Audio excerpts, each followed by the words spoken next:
fin, ¿qué dice? ¿Cómo está? Muy bien, bajo la lluvia, muy bien, acá haciendo el aguante que la Adriana no te acompaña a pesar de ser viernes. Sí, le dijimos si iba a estar por Zoom y contestó que no. Sí. Contestó. No, que ya te había dicho que no el viernes pasado. Ah, también me lo había dicho. Pero insista Santiago, Santiago, sí, si pasa, pasa, dice. Yo insistí, pero dijo que no. La tenía clara. Se ve que no tiene. Bueno. No tiene internet. No. Y tenemos un problema ahí, que Pablo tenía poca conectividad y bueno, y no sé si estará Bea. Bea todavía no, pero la tenemos a Pablo. Qué eficiente que la tenemos del otro lado. Nos ayuda en todo, nos dice pero sí, no, acá, ya. ¿Cómo anda? ¿Todo en orden? Sí. Menos la patria, todo lo demás está bien. Sí, está complicado porque cada semana que pasa se ponen... Claro, esta historia de confundir la economía con la brujería, ahora lo llaman sacar conejos de la galera. En realidad va cavando el pozo del cual tenés que salir, es una manera muy rara, ¿no? Es difícil salir del pozo cavando. Ya lo del dólar soja, ellos consideraron que fue una política exitosa al punto que el que la pergeñó ahora es jefe de asesores del presidente, ¿no? El de no me vas a acordar. Usted imagínese lo que va a hacer explicar que un país devaluó para un solo producto. Es una cosa que es inexplicable, no tiene lógica. Las devaluaciones competitivas en una época cuando se empezaron a hacer hace muchas décadas, incluso puede llevar a guerras comerciales y desordena. Por eso después se agarraron y se instalaron los organismos multilaterales, entre otros el fondo, obviamente el Fondo Monetario, para evitar estas historias. Pero están estudiadas en la disciplina. Usted evalúa y entonces mejora el precio de la producción local versus la producción internacional, porque la producción local pasa a estar más barata porque la internacional pasa a estar más cara. Bueno, entonces es obvio, si usted tiene un producto que vende a $1 y ese dólar no es lo mismo que cueste 100, 200 o 300, entonces es obvio lo que estamos diciendo. Ahora, no hay antecedentes de una devaluación para un solo producto. Para un producto. No, claro, eso no hay antecedentes. No hay ningún antecedente, esto no se puede explicar, no tiene lógica, no hay manera, no es un hecho sistémico, porque precisamente el sistema necesita de hechos sistémicos para que se permanezca. Usted no puede agarrar un elemento del sistema y pensar que va a tomar una medida para ese elemento y no va a pasar nada. Claro, y que el resto del sistema... El segundo tema que hicieron muy extraño también fue condonar los intereses de la deuda de las distribuidoras eléctricas. Ahí ya estamos hablando de 140.000, 150.000 millones de pesos que tenía como acreedor Gamesa. Después podríamos discutir que si esto, que si aquello, pero la realidad es que era una deuda hacia Gamesa que fue condonada. Se arregló como pagan el capital y los intereses lo condonaron, pero claro, eran tantos intereses, una deuda tan alta, qué sé yo, que terminan siendo una cantidad infernal de plata.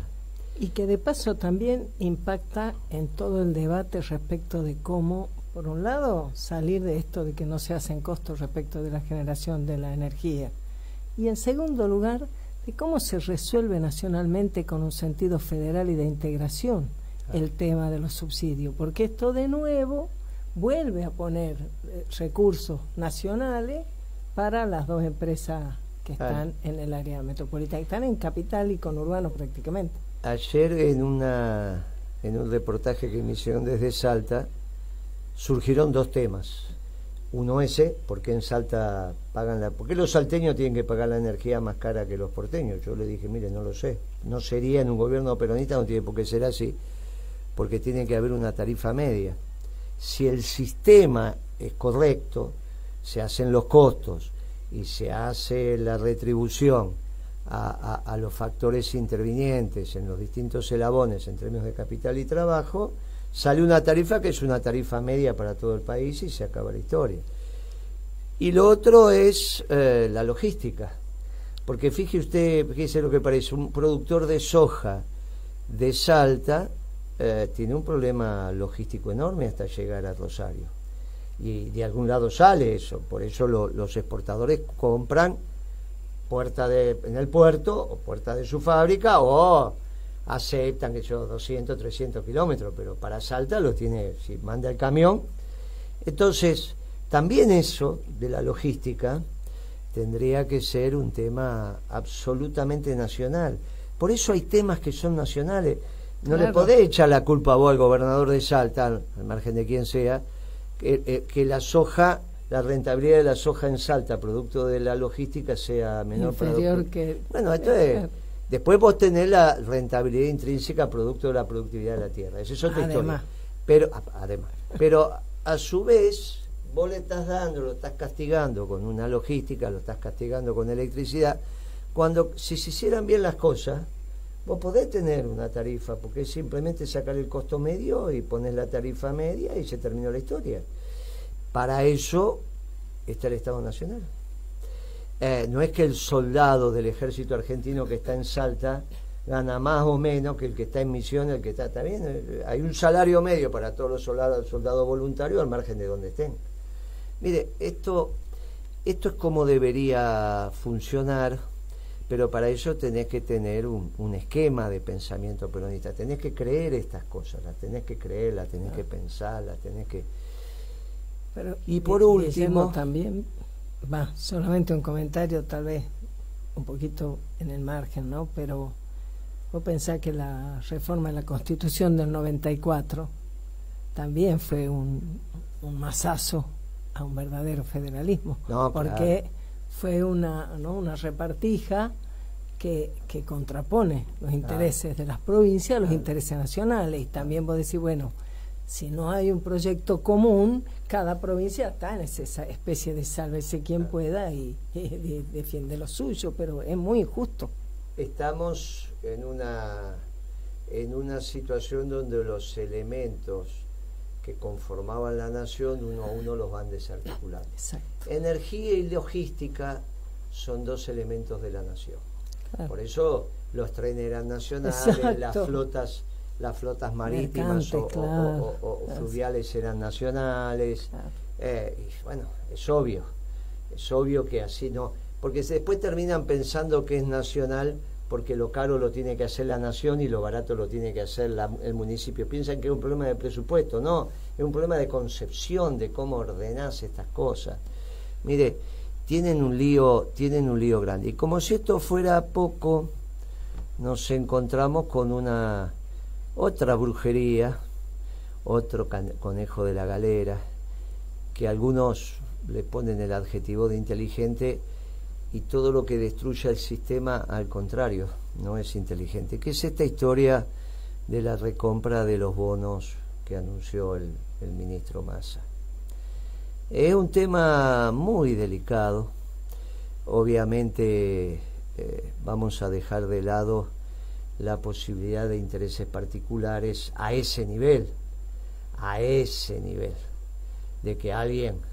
Pero ya es un tema muy delicado pensar que que el bien más escaso que tiene la Argentina hoy, o uno de los más escasos, que son los dólares, lo tengas que utilizar para recomprar deuda, que finalmente, porque se escuchan por ahí algunos argumentos, bueno, pero compra 30 lo que cuesta 100, entonces no, obviamente compra 30 lo que está nominalmente puesto a 100, que fueron los dólares que te prestaron, pero lo único que hiciste fue cambiar de acreedor.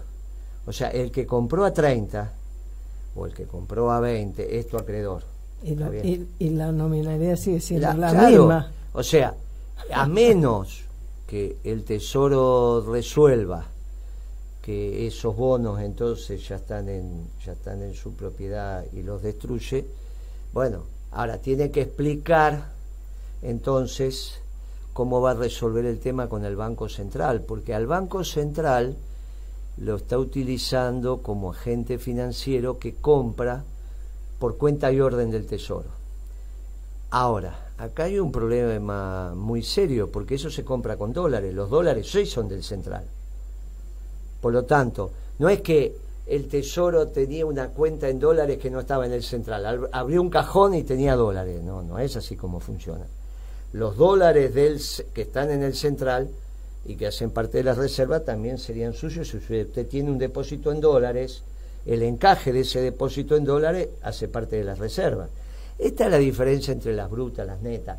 No vamos a entrar en esa circunstancia. Las reservas son las reservas. Y las reservas estaban, las tenés o no las tenés de libre disponibilidad, todo lo que quiera. Pero si el Tesoro gasta los dólares para comprar sus propios bonos, que son de él, le va a impactar en las reservas del central, porque esas reservas estaban ahí. Claro. Ahora, y en la disponibilidad para, por bueno, ejemplo, claro, la importación o claro, pagar cosas que se hayan importado, o sea, para el funcionamiento de la economía, digamos. Claro, si quieren hacer lo que hizo Kirchner cuando le pagó al fondo, Kirchner no le pagó con plata del Tesoro, le pagó con plata del central. O sea, cuando Kirchner le cancela la deuda con el fondo, no cancela con plata del Tesoro Nacional, es plata que estaba en el Banco Central en carácter de reservas, y la contracara de eso podían ser pesos o lo que fuere. En este caso, como el Tesoro no fue el que puso la plata, ni pesos ni nada, lo que le dio al central fue un bono. Entonces, en el activo del Banco Central había dólares, esa cuenta caja en dólares bajó y subió dentro del activo la cuenta del Banco Central acreedora del Tesoro. O sea, y entonces ya no es que así nomás un bono que nominalmente es 100, que lo pagó 30, le puede decir... Bueno, por eso, ahí tiene un problema, porque si el Tesoro hace eso y los dólares son del central, le tiene que dar un bono. Le tiene que dar un bono, igual que cuando se lo dio al Fondo Monetario. O sea, estamos siempre dentro de las cuentas del activo del Banco Central. Las cuentas de los activos de cualquier empresa, incluido el Banco Central, se ordenan de arriba para abajo de acuerdo al grado de liquidez.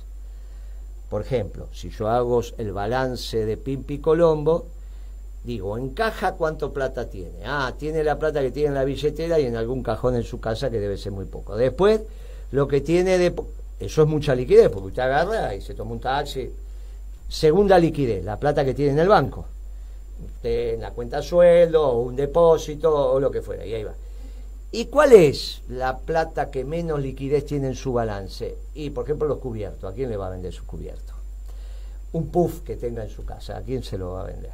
Bueno, la ropa. Estaba en ese negocio, no estaba yendo la muy ropa. bien. Entonces, cuando yo hago el balance de Pimpi Colombo, no le estoy contando las deudas, solo los activos, vamos, desde la plata que tiene en efectivo hasta lo último. Por ejemplo, las chancletas que usa todos los días cuando se levanta de la cama para no andar descalza. Lamento decirle que no soy chancletando descalzo. Bueno.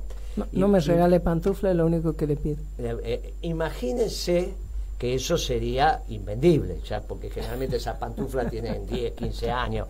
Entonces uno las pone en el activo casi a valor de ciudad y dice, bueno, por esto... En una empresa es lo mismo. Uno arranca con la plata que tiene en caja y así va bajando hasta lo que es más difícil de vender. ¿Está bien? Por ejemplo, para Coto, el aceite que tiene para vender es un activo casi de alta liquidez, casi, porque lo vende casi como cash. Claro, casi como cash, usted entendió inmediatamente. Claro. Ahora, para el Banco Central, las reservas líquidas... Sí, lo que Coto no puede vender, esos carritos que se te atoran a cada rato. Esa no lo puede vender, se lo tiene que retirar. Está como las pantuflas. Eso como las pantuflas. Ahora, sí, por ejemplo, las estanterías, eso tendría un valor de venta. Pero usted entendió perfectamente lo que estamos diciendo, y gracias. Ahora, en el Banco Central la mayor liquidez son las reservas, obviamente, las que tiene. Los dólares que efectivamente tiene. Claro, lo que tiene, lo que cuenta, lo que puede... ¿Eso lo llama neto? No, el neto es la diferencia entre bruto y neto, se la cuento después. Pero estos son las reservas que tiene. Ahora, un bono del Tesoro argentino es un activo del Banco Central, pero se imagina que a quién se lo va a vender. Ese bono que Kirchner le dio al Banco Central cuando le sacó los 10.000 millones de dólares para pagarle al fondo, todavía lo tiene. Y encima es un bono intransferible. Es un bono para que el balance del Banco Central le cierre, activo contra pasivo, pero no porque lo pueda llegar a vender. Son como sus pantuflas si las tuviera. Está bien, hacen parte de su activo, pero no las va a salir a vender, porque nadie las compraría, incluso, salvo que, bueno, qué sé yo, digamos, bueno, Pimpi, mire, estas pantuflas las usó Pimpi, bueno, tiene un valor, está bien, pero por ahora eso no va a pasar. Entonces, si el Tesoro le da el bono al Banco Central, la deuda no bajó, en todo caso lo que cambió fue claro. ¿A quién le debes? Si el bono se lo queda el Central, sigue siendo la deuda igual, porque lo tenga alguien en Wall Street o lo tenga el Banco Central, es una deuda, no la podés no computar. Pero a su vez el Banco Central perdió liquidez, porque tenía un activo y ahora tiene pantuflas, un activo de alta realización y ahora tiene pantuflas. Tenía aceite, ahora tiene pantuflas. Claro, tenía aceite y ahora tiene pantuflas. Entonces vos decís, mire, ¿para qué hacen estas cosas? Claro, al final del camino decís, bueno, empiezan los muchachos que dicen, hace 2 días, 3 días, estos bonos subieron un montón, tuvo volumen, tuvo esto. Y dice, ¿alguien se habrá enterado? Bueno, yo no quiero entrar en esa historia. Quiero detenerme más en que cada vez que hacen esto que ellos llaman conejo de la galera y que nosotros llamamos brujería, están cavando el pozo del cual tienen que salir. Estamos más adentro. Aparentemente, vos decís, no, mire, que es lo que le pasa a algunos periodistas, bueno, pero ahora estamos más tranquilos que en julio. No, estás más tranquilo que en julio porque en realidad tenías 2 casas para que vivan 10, que ya no aguantaban, vendiste una, y entonces ahora están todos en una sola casa, pero tenés alguito como para salir a comprar el pan y pagaste, bueno, hasta que se termine. Estas brujerías inexorablemente se terminan y estás peor. Estás peor y cada vez va a ser más cruel la salida. Como el 2001 era una situación financiera, ni bien ordenaste lo financiero, se ordenó todo. Cuando vos ordenaste lo financiero, ordenaste todo. Por eso para marzo del 2002 la Argentina ya había dado la vuelta. Pero cuando vos destruís lo que está en la realidad, se dé cuenta que se te cayó algo en una pieza, anda a levantarla de nuevo. Este es el problema que tiene. O sea, esto que aparece, que dice, bueno, está bien, pero un día es un día. Bueno, estamos en una situación extremadamente compleja para el día después. Y va a ser este gobierno, en estos 3 años, lo único que hizo fue complejizar. Mire, en este ciclo económico que comenzó con la devaluación de Kicillof allá en el 2014, cada ministro de Economía que sucedió al anterior dejó las cosas peor. Y ahora también. Por eso, cuando empiezan a decir, no, pero Massa, en realidad, que tiene el respaldo no sé de quién, que si la Cámpora, que es cierto, que si puede ser el candidato. Miren, yo les diría que miren un poquito, no le digo que miren a 6 meses, porque eso ya sería, pero miren a 3 meses, por lo menos, miren a 60 días. Mire, esto es una situación extraña y estos negocios con nombre y apellido, se llame dólar soja, se llame distribuidora eléctrica o se llame recompra de bono, es extremadamente delicado y rompen el sistema. Cada vez peor. Piensan que mejoran y cada vez peor. Pero a su vez, y con esto le empezamos a pedir a Pablo si está en el Zoom. Pablo está, porque tenía problemas de conectividad. Acá hay un tema mayor. ¿Ninguno de los dos está? Hola. Ahí está. Pablo. Sí, ¿me escuchan? Bueno, no, porque me estaban haciendo... Estoy yo también, sí, pero pasa que hubo algunos cortes. Bueno, pero ya está. Puede ser por la tormenta. Le estaba haciendo el comentario, Pablo, sobre esto de hacer negocios tan particulares, tan dirigidos, tan de conejos de la galera o de brujería. Pero finalmente va empezando a quedar claro que también son el capitalismo de los banqueros.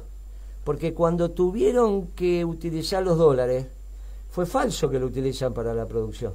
Exacto. Lo utilizan para resolverle, y por eso las acciones de los bancos están creciendo como están creciendo.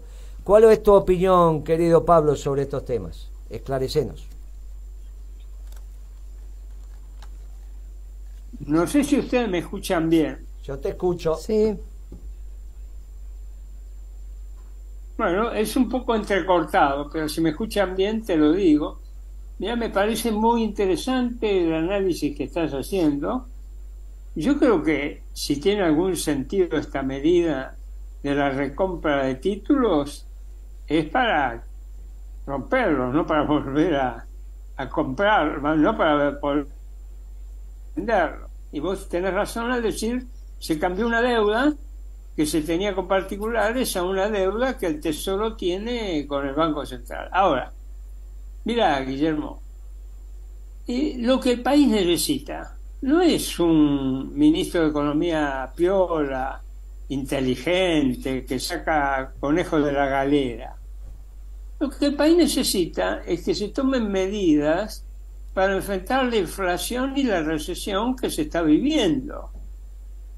Y casualmente esto de sacar el conejo de la galera es todo lo contrario de lo que se requiere para sacar al país de este proceso de inflación y de recesión.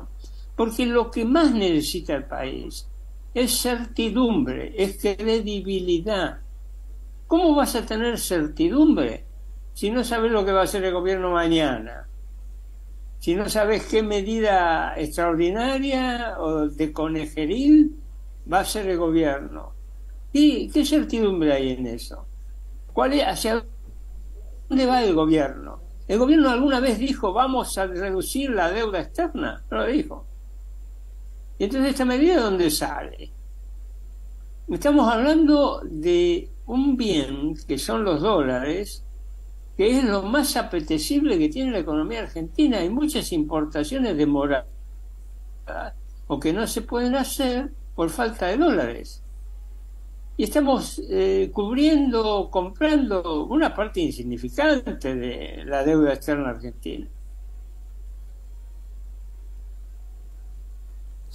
¿Estás ahí o se nos cortó? Bea.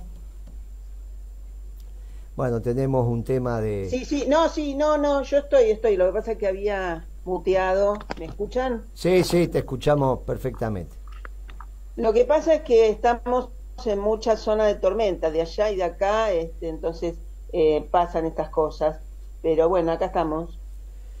¿Vos allá también la lluvia está arreciando? Sí, pareciera, digamos, los diagnósticos son que pasamos de la niña al niño. Muy bien.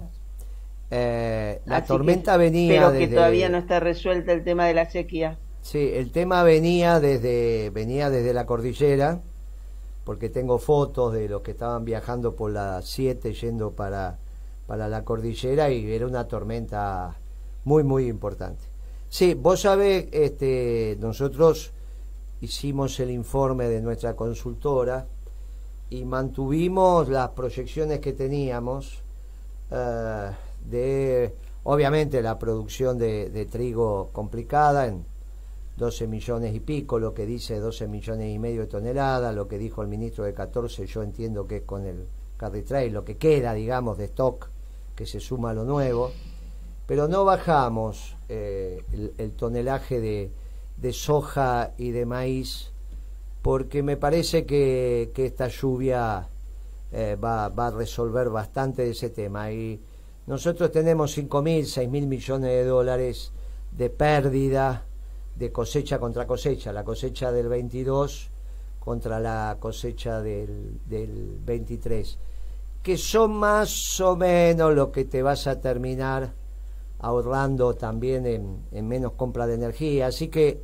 no lo vemos por ahí, lo vemos en el sistema económico argentino el problema, pero no especialmente que se haya agudizado con esta seca o alguna situación.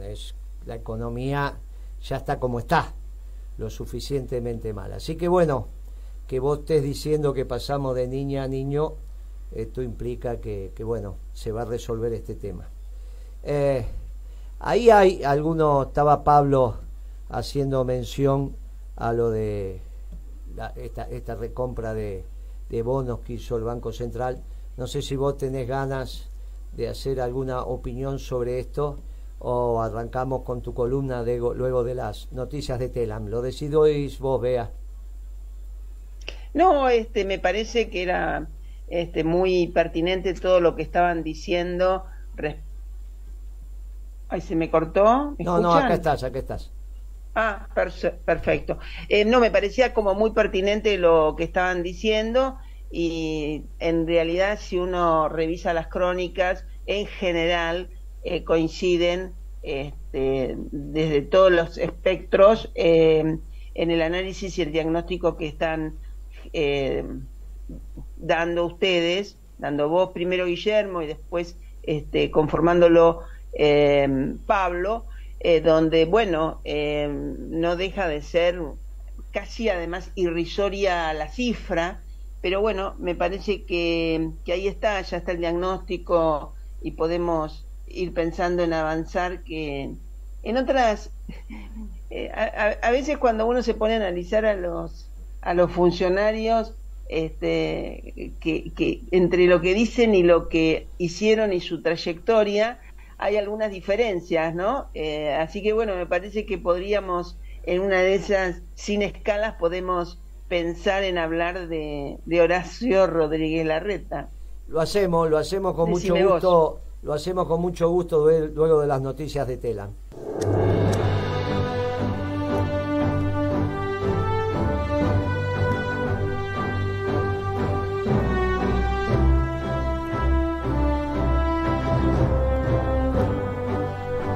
Aprovechando que no está la Adriana, te pone la música varias veces por programa, vos. Muy bien. Mi música predilecta. Vea, íbamos a empezar a hablar de Horacio, pero vos tenías también, no sé si estabas viendo en el Zoom, algún comentario de Pablo, pero no estoy sabiendo si Pablo está o no está, y si no, tenés la palabra vos.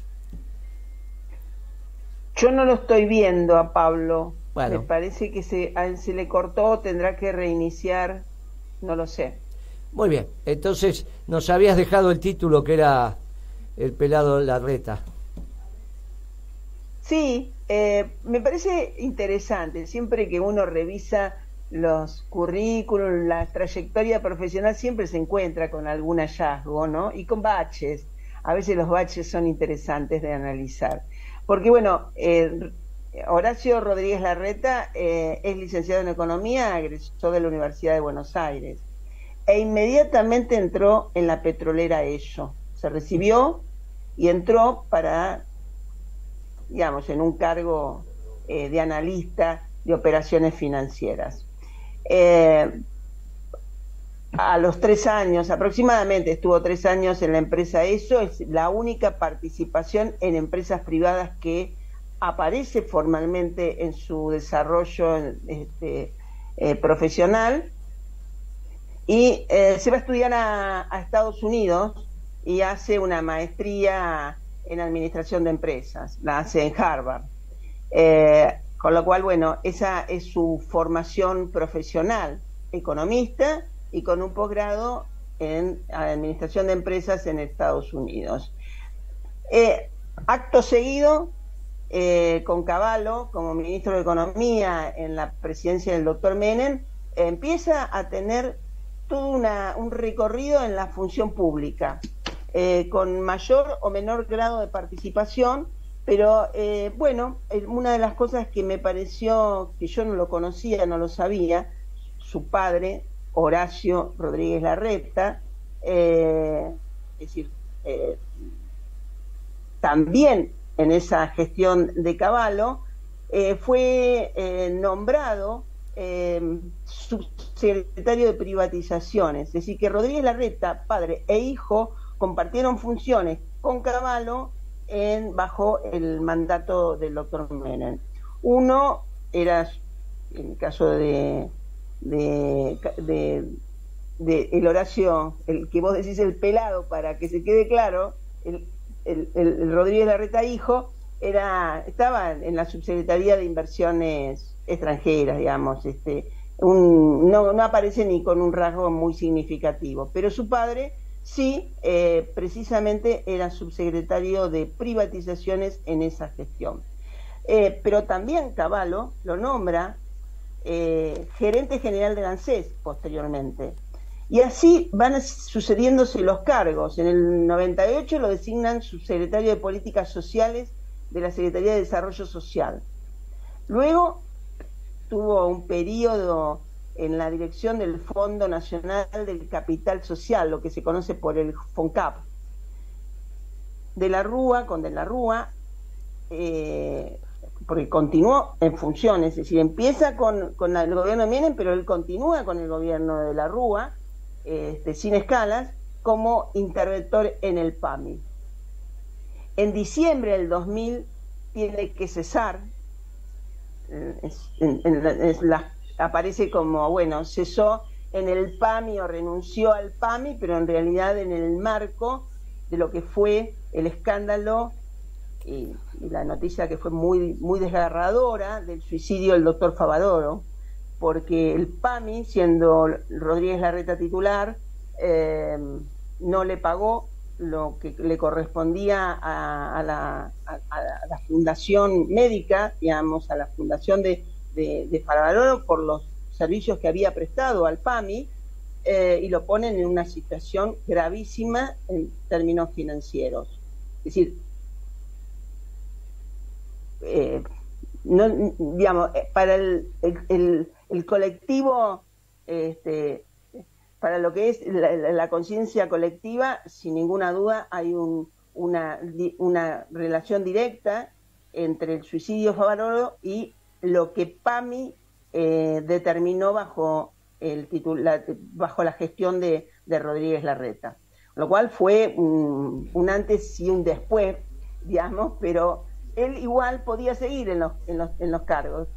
Sí, estuvo un tiempo en la provincia de Buenos Aires, en cargos que, bueno, pueden ser significativos o no, pero deja de tener cargos en realidad en la función pública del gobierno nacional y provincial cuando asume Remes-Nelikov. Es decir, ahí sí se hace un quiebre, es decir, él entra a la función pública y deja de tener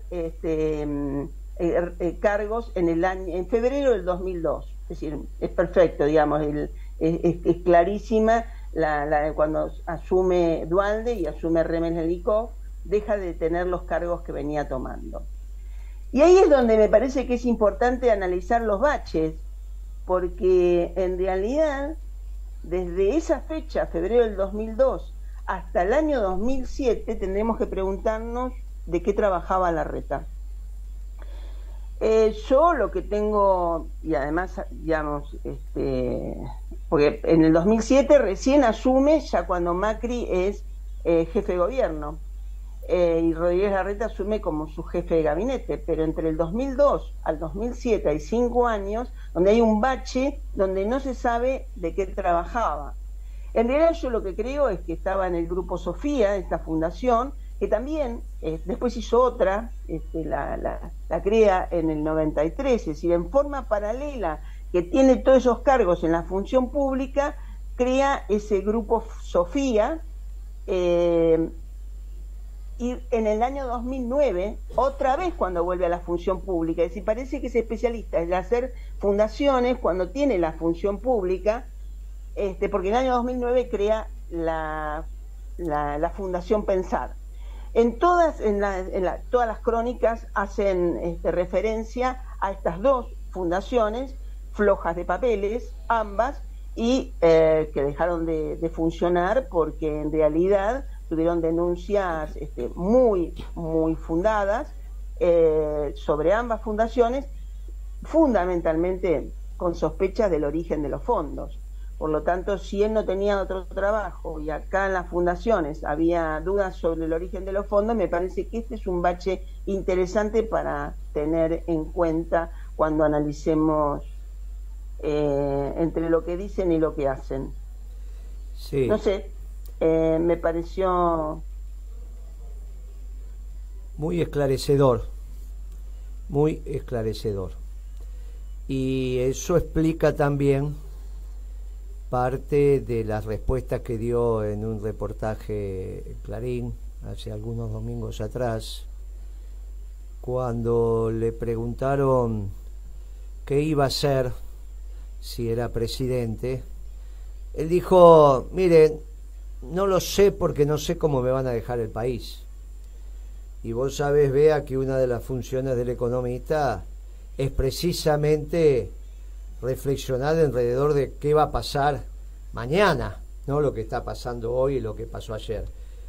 Vos le tenés que brindar a la sociedad, y para eso te formaste, el diagnóstico que ya tenés y la prognosis precisa hacia dónde vas a ir. Pero aparte, las cuentas públicas, sean las monetarias o las fiscales, son públicas.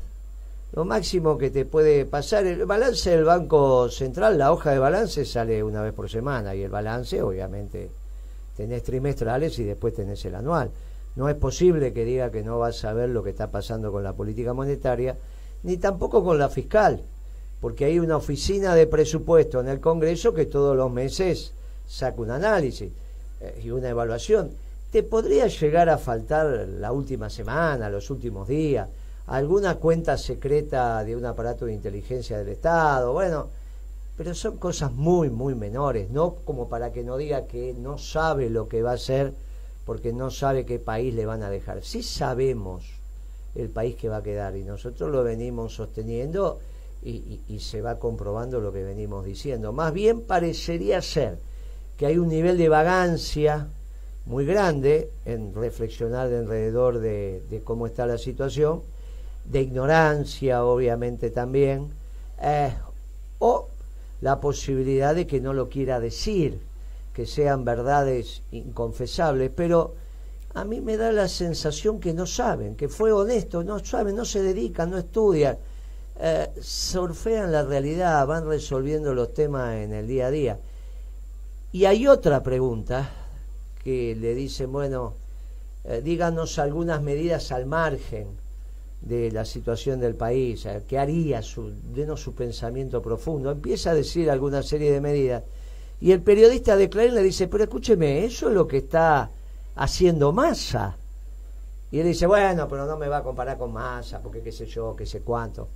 Entonces, en realidad son bastante parecidos. Cuando nosotros veníamos diciendo que se juntaban en una pizzería ahí en Libertador, que se estaciona de punta los autos, cerca del Automóvil Club, bien cerca del Automóvil Club, que está por Libertador, mirá, se siguen juntando, reflexionaron ahí, se encontraron ahí, tienen un origen común allá en la época de Palito, cuando Palito Ortega se dedicaba a la política, también con Santilli, también con Massa, siguen pensando lo mismo y siguen actuando muy parecido. Por eso Massa también tiene una cobertura muy particular, donde no somos muchos los que decimos que esto cada día está peor. Uno lee los diarios y parecería ser que esto está mejorando. Bueno, con él pasa lo mismo.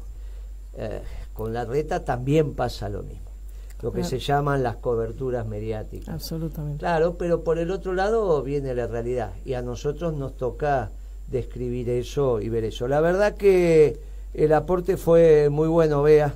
No sé si está Pablo, no se volvió a comunicar. Bueno, la tormenta obviamente nos impide seguir hablando con él. Él estaba en algún lugar de la costa. Así que te agradezco, Bea, y la verdad que fue muy claro. Un comentario. Muchas gracias, Bea, ¿no? Como siempre, extraordinario. Y además, ¿sabes qué? Es tan coherente con lo que uno ve, es tan coherente con la lógica que tiene el gobierno de la ciudad, de hacer grandilocuencias de cosas que finalmente o se ven los negocios que hay detrás de lo que hace, o se ve la falta de amor al prójimo que tienen, o ambas cosas a la vez. Lo ves en cada uno de los temas. Lo ves en educación, lo ves en la falta de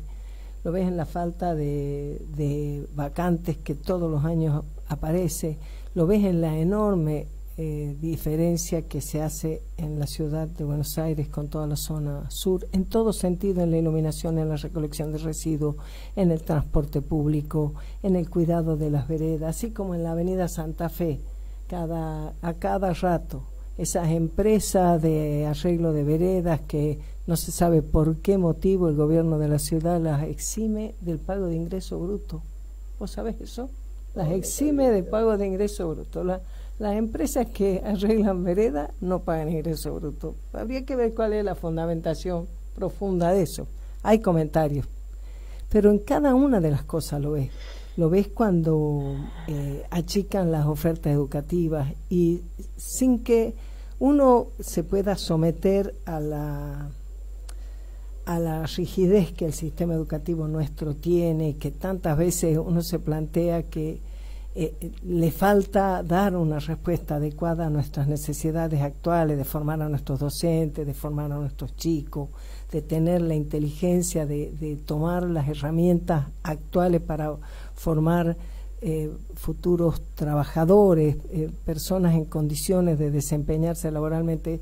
En esta cosa que es cierto que el sistema educativo tiene muchas rigideces, pero la verdad verdadera, da vergüenza todas las decisiones que el gobierno de Rodríguez Larreta toma en esa materia, con comedores, con establecimientos, con la falta de arreglo a las escuelas, con las condiciones espantosas en las que están, con las falsas promesas. ¿Te imaginas que lleva años que estaba prometido un hospital en Lugano 1 y 2, por ahí? Hicieron finalmente un centro de salud grande, pero que no termina de ser un hospital, no termina de ser, por no hablar de las dificultades para ser atendido, conseguir turnos o lo que sea, ¿no? Por no hablar de lo que hace con los trabajadores que son enfermeros. No los quiere correr de la categoría de administrativo, no los quiere poner en el escalafón profesional, se movilizan, luchan, trabajan, y vos decime Guillermo, vos decime Bea, ¿hay alguien que puede imaginarse un sistema de salud que funcione, cualquiera sea el nivel del que esté hablando? Habla de terapia, habla de un consultorio donde las asistentes, las enfermeras no sean un puntal para esa atención. Y entonces, bueno, vos siempre decís un poco jocosamente que para jardinero Rodríguez Larreta anda porque con las plantas, bueno, también ahí está la cosa de, ¿no?, los negocios en relación a eso, pero bueno, las plantas se ven bien. Vos le dijiste que ojo con designarlo piletero, porque te llega a tirar de cabeza en la pileta que pinta y te rompe la crisma. Pero la verdad es que siempre la lógica es una lógica de negocio, y ni siquiera de negocios en el sentido de decir negocio público, decir no, cuida el patrimonio público. No se sabe bien cuál es el patrimonio, no es público cuál es el patrimonio que cuida. Así que yo también te agradezco, porque nosotros aquí que estamos trabajando con el peronismo de verdad, con el Frente Peronismo de verdad, convocando a todas las agrupaciones y a principios y valores para ser parte del debate en la ciudad, que hace tanta falta peronismo. Todo el tiempo, en cada lugar donde pones el dedo, te saltan las falencias tremendas del gobierno de Rodríguez Larreta, y como bien dice Guillermo, la cobertura que él tiene, la protección que tiene en el tratamiento de los medios, la verdad es que es impresionante. Y claro que tiene razón, anda a mirar el presupuesto, anda a mirar de dónde sacan partidas y a dónde las mandan, todo el tiempo. Así que gracias. Muy bien. No, si me permitís, yo coincido con que no sabe ni quiere saber. Y me llamó la atención que cuando uno analiza cómo lo describen, su entorno, cómo lo describe, dicen que es un gestor público. Es decir, como si eso fuese una definición, gestor público. Y entonces, bueno, sí, creo que no sabe, esperará que le entreguen un plan de gobierno, y él será el gestor público de ese plan de gobierno. Sí, pero me parece que además de no saber, como en el caso de Melconian, son también verdades inconfesables. Claro. Y vamos a hacerle un párrafo a la situación internacional porque merece nuestra atención lo que está pasando en Hispanoamérica, porque también sobre esto habíamos hablado hace muchos meses atrás, ancados en el tema chileno, cuando después de esas grandes movilizaciones finalmente surgió un gobierno socialdemócrata que dijimos que iba a fracasar y que no iba a ser solución. Y dijimos que lo mismo iba a pasar en Perú, tuvimos nuestras dudas con Bolivia y ahora obviamente con Brasil somos mucho más terminantes. Estamos diciendo que el gobierno de Lula duró una semana, desde que asumió hasta que le hicieron esa movilización tremenda, le coparon los ámbitos de gobierno y bueno, está claro que los límites para poder administrar en Brasil el gobierno se le han reducido, casi ya desaparecido. Y lo vamos a ver a medida que transitemos cómo se va desdibujando. Ahora, ¿cuál es la solución a esto? Y ahí sí me gustaría que pensemos un poco, porque la solución, lo que están fracasando, igual que en Ecuador, fíjate vos, Pipi, que Petro se fue a Davos. Petro, el presidente colombiano, cual dicen el progresista de acá, el progresista de allá, estuvo en Davos. No sé si hubo otro presidente de Hispanoamérica que fue a Davos. Me parece que no sé si habrá ido la calle Pou de Uruguay, pero no, este estuvo ahora en Davos planteando esa visión globalizadora. No son solución. Entonces, estos pueblos hermanos, estos pueblos para nosotros muy importantes, en realidad hasta que no surja una vertiente desde el nacionalismo vinculada a la inclusión como es el peronismo, va a ser muy difícil. No van a encontrar. ¿Cuál es la manera que va a desembocar la situación peruana? Suponiendo, bueno, la presidenta dice que no renuncia, bueno, también es un gobierno muy difícil, pero bueno, a la larga, ¿qué va a estar con todos los peruanos en la calle? O sea, a la larga, bueno, va a haber una elección. Si no aparece una propuesta desde el más puro nacionalismo, va a ser difícil. Lo mismo está pasando en Bolivia, lo mismo va a estar pasando en Brasil, porque el colapso de las doctrinas que generaron la globalización, sea neoliberal o socialdemócrata, también se está expresando en Hispanoamérica. La crisis argentina tiene que ver con estas dos concepciones, ¿no? Kicillof, socialdemócrata, la segunda parte del gobierno de Macri, claramente neoliberal, con la llegada del Fondo Monetario, y ahora otra vez socialdemócrata. Bueno, estamos como estamos. Esto, lo que tiene en la Argentina, que existe una doctrina desde hace 70 años que es la peronista, después tendremos que ver en qué candidato estamos en condiciones de articularlo, sea Moreno, sea Mansur, sea Scioli, sea el salteño, sea Schiaretti, o sea Rodríguez Sá o algún otro que pueda aparecer. Esto lo veremos. Pero hay una doctrina que surge de basamento, que nos permite pensar cosas distintas. Usted me hacía un comentario sobre el Ministerio de la Comunidad. Claro, no es el Ministerio del Poder Popular ni ninguna de esas cosas raras, es el Ministerio de la Comunidad. Pero eso necesita una estructura de pensamiento durante décadas. Mire, y ahora le dejo que nos desarrolle ese tema. Esta semana me llegó a través de los compañeros, hay una línea interna dentro del Partido Laborista Inglés que se llama la línea Blue, ¿está bien? Cuyo pensamiento económico del laboralismo tiene que ver con reflexionar con precisión sobre el milagro alemán. Entonces, ¿qué hizo Alemania a la salida de la Segunda Guerra? Y mandan los documentos base, tienen algunos teóricos que le hacen, como tenemos el compañero, el hijo de Nidia, que está por allá, formándose, nos manda y nos mantiene informados. Ahora, ¿qué pasó con ese documento cuando circuló entre nuestras huestes, y del cual me lo mandaron para que generara opinión? Que son los palotes de lo que sería un programa económico peronista. El plan económico peronista arrancó hace muchísimos años haciendo esos palotes. Claro, los propios compañeros se dieron cuenta que entre eso, que ahora es el esquema económico de la línea blue de los laboralistas ingleses y el plan económico peronista, hay una distancia de elaboración muy grande, que es lo que permitió 70 años de doctrina.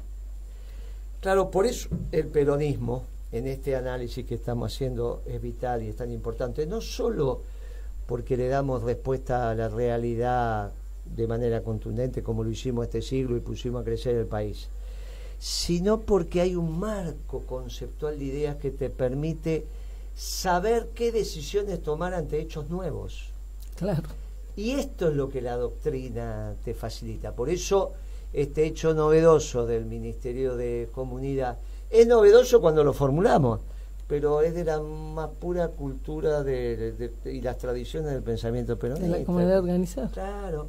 Y entonces me parece que reflexionar sobre eso, Pimpi, es importante en este momento que estamos pensando en la Argentina por venir. Y mira, te voy a partir de un par de ejemplos, ¿no? Porque esto hay que ir elaborándolo para imaginarse esto como un acompañamiento de lo que es el desarrollo, el modelo de desarrollo permanente y sustentable, ¿no? Un ejemplo te pone el hecho de que el Ministerio de Economía convoque al sindicato de camioneros para que vaya a controlar precios en los supermercados. Yo te escuché toda esta semana vos explicando que el problema, al final los compañeros del sindicato, como corresponde, si se les pide que den una mano, y bueno, la van a dar. Ahora, el que tiene en la cabeza cómo ordenar la economía, cómo trabajar para que haya acceso a los bienes por parte de nuestra familia trabajadora, es el ministerio. Y esta lógica de llamar, sean los movimientos sociales, sea un sindicato, o sean los compañeros de la Cámpora en el año 2014 con el cuento de precios cuidados. ¿Precios cuidados? No sé, no quiero decir la frase que me sale. Ningún cuidado. Pero sobre todo, lo más grave no es que esos precios no fueran cuidados, me parece a mí. Lo más grave es la destrucción del sentido de comunidad. Lo más grave es algo que nosotros, humildemente, cuando te acompañamos dentro de la Secretaría de Comercio, procuramos con aquel programa Valorar que hicimos de trabajo en todas las provincias, con organizaciones, con el Sindicato de Casa desde ya, que siempre están, con las organizaciones de consumidores que están inscritas, con los centros de jubilados, con los centros barriales.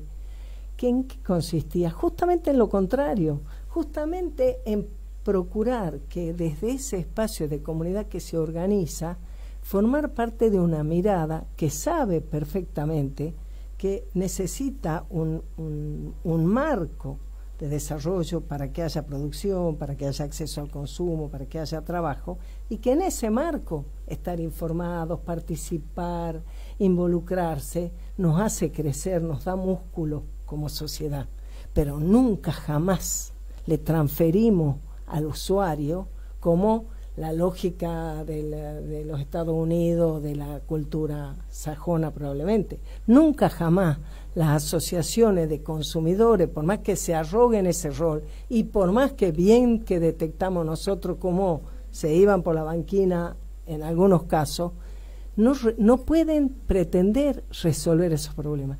Y el otro tema que ha estado esta semana en todos los medios de comunicación es el juicio por ese grupo de 8 jóvenes que en menos de 2 minutos, pateándolo al chico Fernando Sosa Báez, a la salida de un boliche, más allá de las condiciones, y que ahora están en el juicio, que bueno, solo está demorando 3 años. Yo tengo una compañera que le mataron, vos te acordarás, le mataron el hijo a la salida de un boliche en Quilmes hace 14 años, recién ahora han tenido el juicio, y ya imagínate, los testigos, uno hasta ha tenido una ACV, ya no se acuerda, no puede ser testigo, lo absolvieron al muchacho que lo mató. O sea, esos dolores que se instalan, o nuestro grupo trabajando los temas de las familias donde hay situaciones de consumo, todo eso requiere una participación que no puede ser poner el foco y los reflectores solamente en tal o cual, que requiere trabajar con la familia. Y vos lo ves en cada cosa. Hablamos con mis compañeras. educación sexual integral y te dice, no, es importante que los chicos que aprendan, que no tengan tabúes, es fenómeno. Ahora, vos vas a trabajar esos temas, tenés que trabajar con la familia, porque la escuela y la familia tienen que trabajar en la formación de los chicos, de los adolescentes, en conjunto, con un sistema de valores compartidos. No es que a veces te dicen, no, bueno, pero por lo menos que la escuela les diga lo que no le dicen a casa. Hermano, nos pasó la vida, no es un problema de información lo que tenemos, todo mal que mal, con la cuestión sexual nos hemos ido dando maña para estar informados. El tema no es la información, el tema son los valores, el tema son los valores. Si nosotros no trabajamos con los muchachos, con los varones, además de trabajar con las mujeres, muy importante que las mujeres, como ya lo hizo Evita con el Partido Peronista Femenino, tengamos un espacio para hacernos fuertes, para poder reflexionar, también nosotros tenemos que ir a trabajar con nuestros varones, porque ellos, como nosotros, somos parte de la misma comunidad y tenemos que compartir el mismo sistema de valor, con roles diferentes, con las diferencias que naturalmente tenemos o las que desarrollamos. Pero ojo, que nosotros no tenemos que pensar en una sociedad ni de Amazonas, ni una sociedad donde las mujeres vamos versus los varones, porque hoy, de vuelta, mostraban en la tele otra salida de boliche, otra pelea que no los lograban separar a los chicos. Y yo te digo, ¿cómo estamos formando nosotros? ¿Qué lugar le estamos dando? Si la escuela no te forma para trabajar, si sos joven no conseguís trabajo, si no tenés resuelto el problema de vivienda, si tu alimentación... Bueno, viejo, empecemos a pensar que trabajar por un modelo de desarrollo permanente y sustentable tiene que estar acompañado de un sistema de valores donde la patria, la identidad nacional, el respeto, el afecto, el amor al prójimo, la solidaridad, son todas bases en las que nosotros nos tenemos que fundar.